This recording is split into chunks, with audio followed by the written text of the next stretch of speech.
Good evening, Daf Samar Amud Aleph. We are around 12 lines from the top. Metive, Hilchot Yeush. Ganav uba acher ugnavo.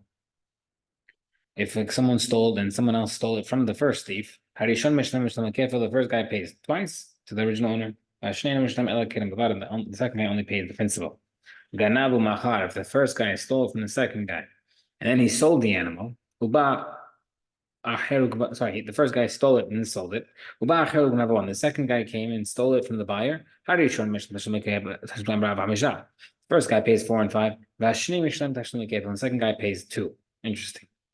If the guy stole it and slaughtered it, and then someone stole the slaughtered animal from the first thief, the first guy pays 4 and 5. The second guy doesn't play kefil, but only the principal. So the Gemara says, regardless, in the middle case, ganavu machar, if he stole it and sold it, and the second guy stole it from the buyer, the first guy pays 4 or 5. And the second guy pays kefil. The Gemara says, Emad, when did he sell it? If he sold it before the guy had Yush, Shani, Shinui Reshut below Yush, Mi'ikal on the Marvidakani. Why would the second guy, if the first guy sold it before Yeush and the second guy then stole it, why would the second guy pay kefil?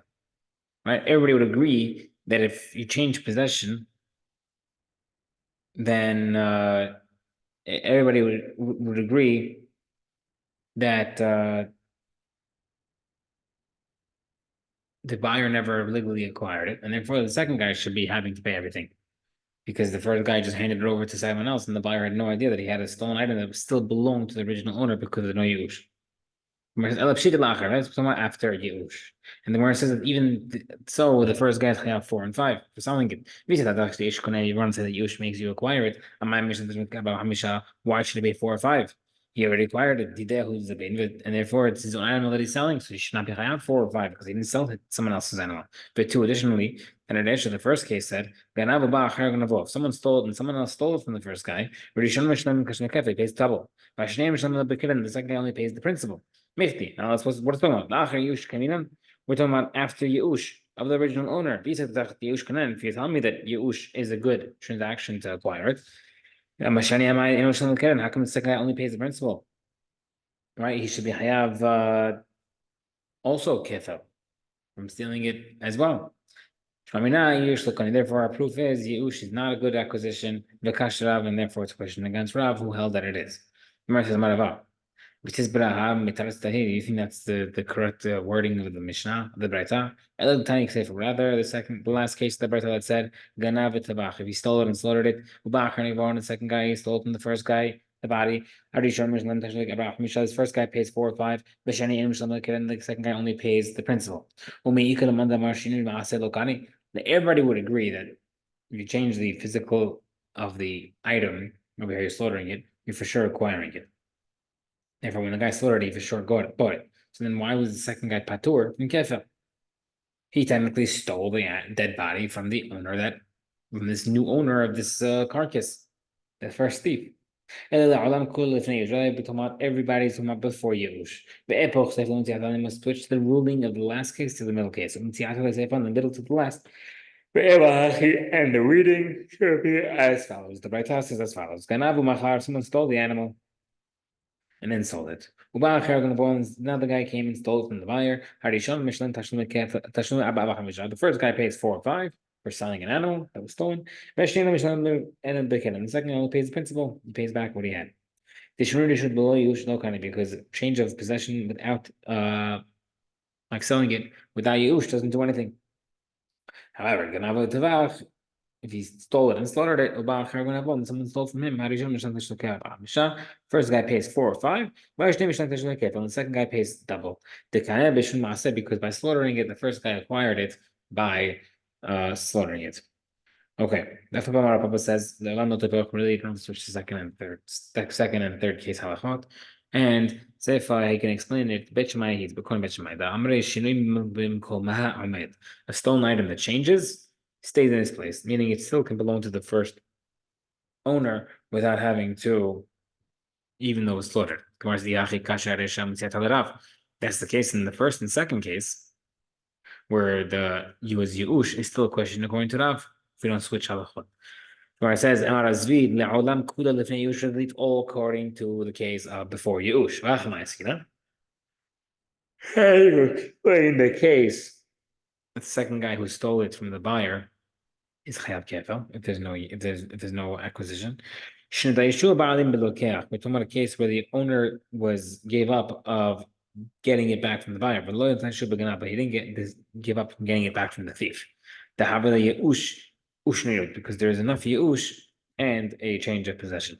The Gemara says, don't tell me that in order to have, or just because we had a case where there wasn't the full yush and an acquisition, don't tell me that you need to have yush and a change of reshut, change of possession, in order to make the acquisition. And therefore, we're telling you that even just Yush is enough to make it an acquisition for the Ganav. But this way of explaining the Braita is the only time you can find a case where both of them, yani the first and second thief, have different penalties, meaning 4 and 5 and Kefel. Because in any other case, if there's a full transaction by the Reshut, then possession, then one of them is paying 4 and 5, and one of them is paying kefil. You can't have both of them paying both at the same time because it doesn't make sense. One guy owns it and the second guy doesn't. Someone sold an animal that was stolen without the guy giving up. Rav Nachman says 4 or 5. Rav says patur.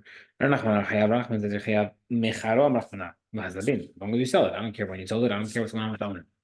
Doesn't make a difference when Yush happens. It says patur because the chiyuv of a thief to pay 4 or 5 is after the guy gave up. The ahanu ma'asav, because that's where his stealing really became a stolen object. Al was before Yush, where his actions wasn't really considered a full stealage. Because that's similar to slaughtering. The ahanu ma'asav, where the actions are effective. Amar Sheshat. How do I know this? How do I know? Why did the Torah say that if someone stole and then sold or slaughtered it, you pay 4 or 5? Because he doubled down on the sin. Stole and he doesn't move it. Now, when did he sell it? Either before Yush, is that double it down? And it's not. It must be after Yush, and he stole the item, and he later on doubled down by eating it or selling it, and therefore that would be a case of doubling down and trying to bring a proof that referring to only after Yush, you can have the chiyuv. Question against Rav. The Gemara says, no, he's just sinning additionally, not necessarily has to be before or after Yush. Doesn't make a difference when he's doubling down. Okay. Tashma, let's bring a proof from the Braita. Utuvaho mecharo. The same way that you're slaughtering does not come back. After Mechilash referring to the case it did not sell. Not the case. Even before you how come it doesn't go back? It has to go back because the guy still owns it. After Yush, right? We've seen the things before. We're trying to bring a proof that it's only after Yush accounts to show you that Yush is koneh. The Gemara says, the case of sale is referring to a case that has to be a legitimate sale and not a case where you're selling it for a short period of time, like 30 days. Even if Elazar would hold that you have to pay 4 or 5 times for selling an animal only after Yush. Elazar says, you should know. A theft is referring to a case where the owner gave up on finding the item he had Yush. Torah says that if the guy slaughtered it or sold it, he pays 4 or 5 times. Now, why should he pay it? Maybe he didn't have Yush, and therefore the whole thing should fall apart. Rather, we must say that it's talking about a case that generally, when something is stolen, the guy has hope of getting it back. So if Kumar has proven that Elazar holds that it only applies after Yush. Tomorrow says maybe the Torah holds that you pay 4 or 5 even if there's no Yush, and the sale shouldn't go through. Tomorrow says I'm because we have to compare it selling to slaughtering. Right? You can't tell me the sale. It's talking about a sale that doesn't go through. It's like slaughtering, where it's an effective action of slaughtering it. And also, the same thing would apply by selling, where it goes through and not bounces back. Therefore, and if it's not a case where before Yush, how does it happen? Trying to bring a proof that Yush is not required. Gemara says, maybe you come on a case where you're selling it, you're chayav only in a case where you heard the guy had Yush. Generally, there is no Yush, but if you heard the guy gave up, then it counts. Gemara says, Amrei, has to be talking about a case of has to be similar to slaughtering. Is referring to a case where he sold it immediately after the theft, just like slaughtering after the theft would make it good. So to selling it after the theft, even without necessarily hearing the guy gave up on it, and it's a proof for Rabbi Lazar. Okay. Doesn't like this. The case of a kidnapping, unfortunately, we have now what's going on in Israel. There's no such thing as Yush, and the guy is chayav. The person does not give up on getting saved. Rashi says, always chayav. It sounds like Yochanan will hold it before Yush, you are chayav. If he's trying to bring a proof from kidnapping. What do we hold after Yush? Yochanan says, chayav, even after Yush. Because it makes a difference when the Yush happens. He sold it. He only before Yush, right? Same concept as earlier. If you are selling it after or slaughtering it after Yush, you already acquired it and you're doing it to your own item. It's very different than he has the question. The guy stole an item, made it hektish, and then he slaughtered it. Pays double. The animal doesn't pay 4 or 5.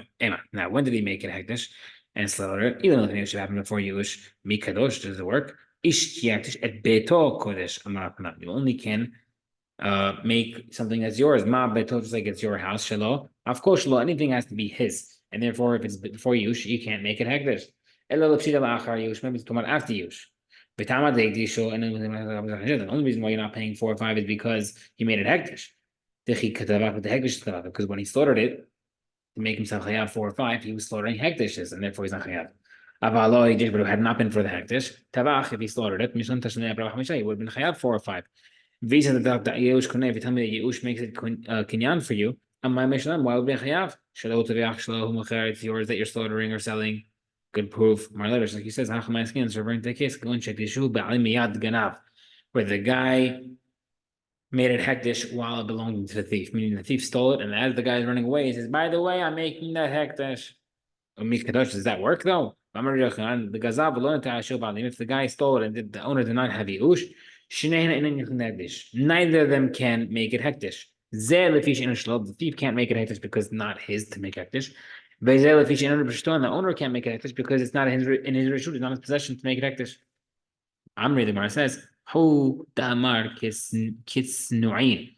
Resh Lakish holds according to the quiet ones, right? Which means it's a Mexican to talk about that if someone's property is stolen and the other guy is running away with it, you can still make a hektish.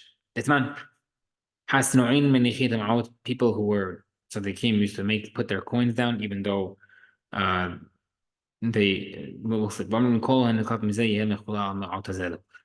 People used to have kerem of eye, right? The 4th year or the first 4 years of having vineyards and grapes, it's asur to eat from them. But if they left them out, people would steal them and eat them without knowing that it's isur d'oraita to have these grapes. So what they do is they put money on the side and say, whoever takes from the grapes, whoever steals from the grapes, I don't want them to be chayav. Let the hektish of that be redeemed through these coins.